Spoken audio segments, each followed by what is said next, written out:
Assalamualaikum and hi guys. So today Nurul Nabila from 4K5 and my group which consists of two members which is Auni Nabilah from class 4K5 and Haziqah from class 4K8. We're gonna present about our research statistic on a female rugby player CGPA improvement.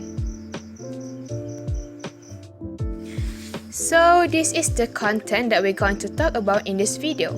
We have introduction, objective of research, collection of real data, test hypothesis, and last but not least, the conclusion. For the introduction, the director of Kolej Genius Pintar Negara is asked if female rugby players are doing as well academically as the other student athletes. We claim that the average CGPA for the student athletes after taking an initiative to improve their CGPA is more than 3.30. Around the samples of 15 female rugby players are shown. Is there a significant improvement? Use alpha 0.05 as a significance level. This is our research, and the objective of the research is to know whether the female rugby players had improved their CGPA as we claim or not. We collected the female rugby players CGPA as our data by asking them to answer the Google form that we had made. Then, we used the hypothesis testing, which have 5 steps to find out if our statement is true or not. Next, this is our collection of real data or the result from our survey, and that has 3 results from the question. As you can see, this is the first result, which is most of the rugby players started to play rugby from 2019. The second one is their CGPA marks for this year, and the last one is their CGPA marks from the last year, which is the first year that they played rugby. Next, we move on to the test hypothesis. So there are 5 steps in test hypothesis.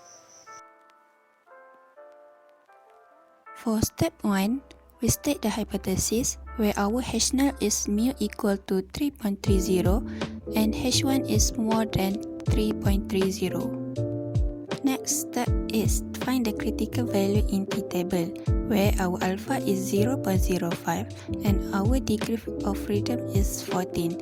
So our t-table is positive 1.761 because it is one tail and at the right side.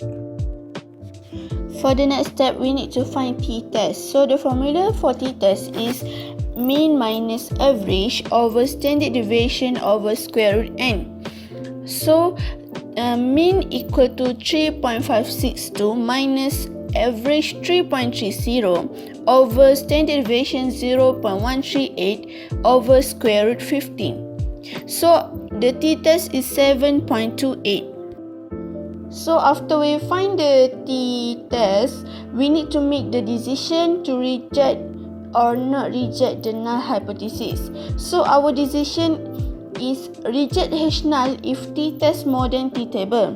Since t-test equal to 7.28 more than t-table equals 1.761, so we reject H null.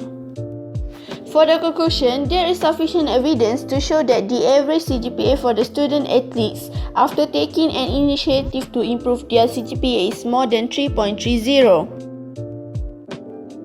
We can claim that the statement that we made is true.